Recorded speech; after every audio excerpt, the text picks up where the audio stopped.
नमस्कार, स्वागत है आप सभी का। मैं हूं आपके साथ ऋतिका सिंह। वैदिक मंत्रोच्चार और बम बम भोले के जयकारों के साथ अमरनाथ की यात्रा 30 तारीख को शुरू हुई थी, लेकिन फिलहाल इस अमरनाथ यात्रा पर रोक लगा दी गई है। वजह यही है कि 2 दिन पहले जिस तरीके से खौफनाक दर्दनाक हादसा हुआ, उसमें 16 जिंदगियां खत्म हो गई। हालांकि रेस्क्यू ऑपरेशन लगातार जारी है, लोगों को रेस्क्यू करने का काम लगातार जारी है, लेकिन इस वक्त मेरी मौजूदगी मिलिट्री बेस कैंप पर है। यही वो बेस कैंप है जहां से लगातार हेलीकॉप्टर्स के जरिए वहां तक पहुंचने की कोशिश की जा रही थी और हेलीकॉप्टर्स के जरिए ही लोगों को एयरलिफ्ट करके यहां पर लाया जा रहा था।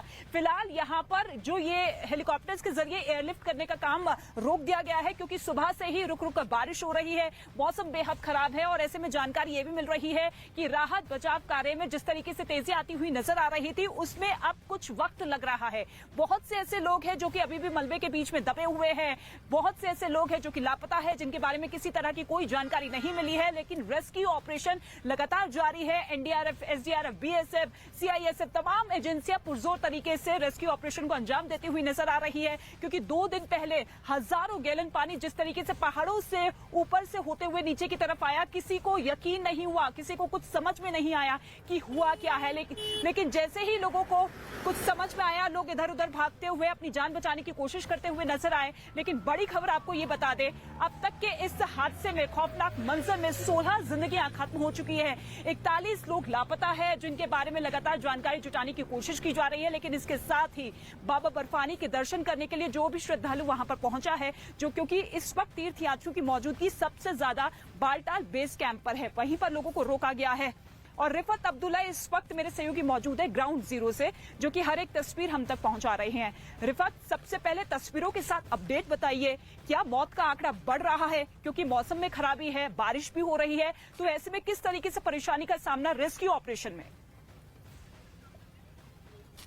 देखिए, सबसे पहले हमको ये देखना है कि टोटल नंबर क्या हो सकता है, ये किसी को नहीं मालूम है। आपको मालूम है कि तकरीबन 16 लोगों की मौत हुई है, 15 बॉडीज रिकवर की गई हैं, 100 से ज़्यादा लोग घायल हुए हैं, उनमें से कुछ लोगों को हेड इंजरीज भी हैं। कल लेफ्टिनेंट गवर्नर भी गए हॉस्पिटल में, उन्होंने हालात का जायजा लिया, जो घायल हुए हैं उनसे उन्होंने बात की और हर मुमकिन प्रशासन कोशिश कर रही है कि जल्द से जल्द ये ऑपरेशन खत्म हो। लेकिन जिस तरीके से आपने बताया और आपने खुद भी देखा, आप ग्राउंड जीरो पे खुद भी हैं बालताल में, और चूंकि जब फ्लैश फ्लड्स आते हैं तो उसके साथ में मिट्टी आती है, पत्थर आते हैं, बोल्डर्स, रेत आती है और उसके नीचे जो दब जाता है उसको निकालना मुश्किल हो जाता है। डॉग्स का जो सफर डॉग्स हैं उनका इस्तेमाल आर्मी कर रही है, एनडीआरएफ कर रही है, और साथ ही मशीन्स का अब इस्तेमाल किया जा रहा है। सेंसर जिन मशीन्स में है, देखा जा रहा है कि किसी के जेब में कहीं मोबाइल फोन तो नहीं है जो डिटेक्ट होगी उसकी सिग्नल, या मेटल डिटेक्टर्स जो है उनका अब इस्तेमाल किया जा रहा है। जगह जगह पे जहां जहां से ये पानी गुजरा, पानी का रेला जहां जहां से गुजरा, जहां पे भी मिट्टी है या कोई भी मलबा नीचे है,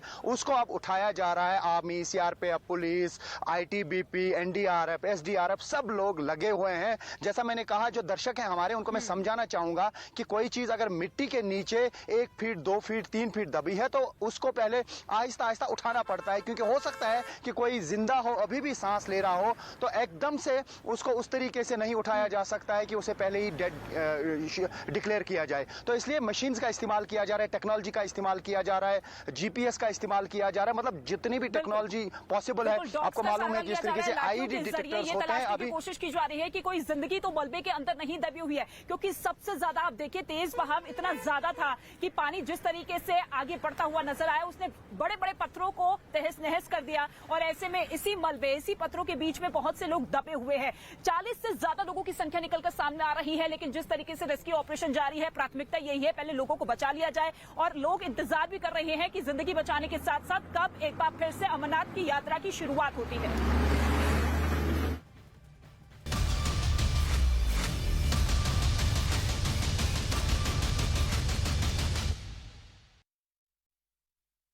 असम इस साल बाढ़ की सबसे भीषण मार झेल रहा है। असम के 32 जिलों के लाखों लोग इस वक्त बाढ़ की चपेट में हैं। सड़क पर सैलाब है, उफान पर नदियां हैं और घरों में घुस चुके पानी ने लोगों के जीवन को अस्त व्यस्त कर दिया है। लोगों के पास न तो खाना है, न पानी और न ही बिजली। जो है वो सिर्फ बाढ़ से मची तबाही, बर्बाद हो चुके आशियाने और दर्द की दास्तान। ये वक्त असम के लिए एकजुट होने का है और बाढ़ प्रभावित असम की मदद करने वाले हाथों को और भी ज्यादा मजबूत बनाने का है। बाढ़ से प्रभावित लोगों की मदद करने के लिए न्यूज 18 असम पूर्वोत्तर ने fight the flood stand with Assam नाम से विशेष अभियान शुरू किया है, जिसमें हर एक व्यक्ति से हमारी अपील है कि असम मुख्यमंत्री के राहत कोष में दान करें। न्यूज 18 की इस खास पहल की असम के मुख्यमंत्री हेमंत बिस्वा शर्मा ने भी तारीफ की है। न्यूज 18 की इस विशेष पहल से आप भी जुड़िए और जरूरत के समय में असम वासियों के साथ एकजुटता के साथ खड़े रहिए। आपका छोटा सा योगदान लाखों जिंदगियां बचा सकता है, इसीलिए कृपया मुख्यमंत्री राहत कोष में दान करें और असम वासियों की संकट के इस समय में आप मदद करें।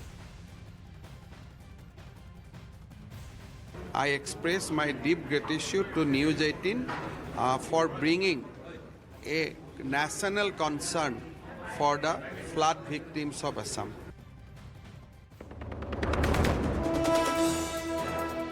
अमरनाथ में तीसरे दिन भी राहत बचाव काम जारी। अब तक 16 की मौत, 40 से ज्यादा अभी भी लापता, 100 से ज्यादा घायलों का इलाज जारी। उत्तराखंड, बिहार समेत कई राज्यों में बाढ़ जैसे हालात। गुजरात से news 18 exclusive ground report. Junagadh में लोगों के घरों तक पहुंचा पानी। गुजरात में 14 जुलाई तक ऑरेंज अलर्ट। लगातार आसमानी आफत जो है वो बरप रही है गुजरात के कई इलाकों में।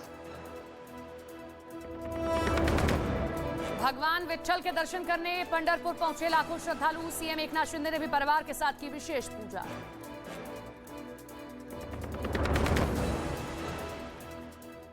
नहीं रहा, वहां भी आसमान से बरसी आफत ने पूरे शहर को पानी पानी कर दिया, जिसकी गवाही दी बापूनगर इलाके से आई तस्वीरों ने। वहां तेज बारिश की वजह से सड़कें जैम हो गई। हालात इतने बिगड़ गए कि कई ऑटो और मोटरसाइकिलों को तो धकेल कर पानी से निकालना पड़ा। वहां कुछ बाजारों में भरा पानी लोगों की दुकानों तक जा पहुंचा, जिसे निकालने के लिए दुकानदार मशक्कत करते नजर आए। तो वहीं शहर के निचले इलाकों की हालत तो और भी ज्यादा खराब दिखी। वहां पानी के रेले के आगे घर हो या दुकान, सब कुछ तिनके की तरह नजर आए। सड़कों को देखकर ऐसा लगा मानो वो दरिया में तब्दील हो गई हो। वहीं एक जगह पर पार्किंग में खड़ी मोटरसाइकिलें पूरी तरह डूबी नजर आईं। पानी वहां लोगों की कमर तक आ गया, जिसके बाद वहां खड़ी गाड़ियों के सिर्फ हैंडल ही दिखाई दिए। और कई जगहों पर तो ये पानी लोगों के लिए खासी परेशानी लेकर आया। द्वारका के कई हिस्सों में अचानक तेज हुई बारिश की वजह से जगह जगह गाड़ियां फंस गई, जिसकी वजह से जूनागढ़ में तो एक परिवार की जान पर बनाई। वहां एक महिला अपनी कार लेकर पानी के बीच से निकलने की कोशिश में बुरी तरह फंस गई। जब उसे निकलने का कोई रास्ता नजर नहीं आया तो उसने कार के कांच खोले और लोगों से मदद मांगी, जिसके बाद वहां घुटनों से ऊपर पानी में उतरकर लोगों ने उसकी कार को धकेलकर वहां से बाहर निकाला। हालांकि कुछ देर बाद वहां ठीक उसी तरीके से एक और कार फंस गई, जिसे निकालने के लिए भी लोगों को आगे आना पड़ा। दूसरी तरफ बचाव में तो एक कार पानी में ऐसे अटकी कि उसे बाहर निकालने में कई लोगों की ताकत भी फेल साबित हुई, जिसके बाद आखिर में उसके लिए ट्रक की मदद ली गई और उससे रस्सी बांधकर उस कार को खींचा गया। तब जाकर उसमें मौजूद 4 लोगों की जान बचाई जा सकी।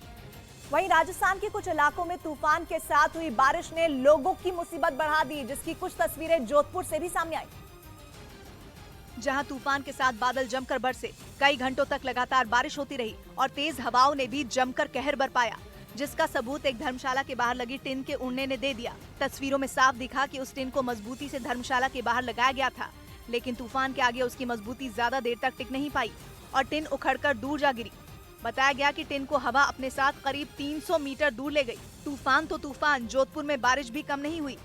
एक मंदिर की सीढ़ियों को देखकर तो ऐसा लगा मानो कोई झरना बह रहा हो।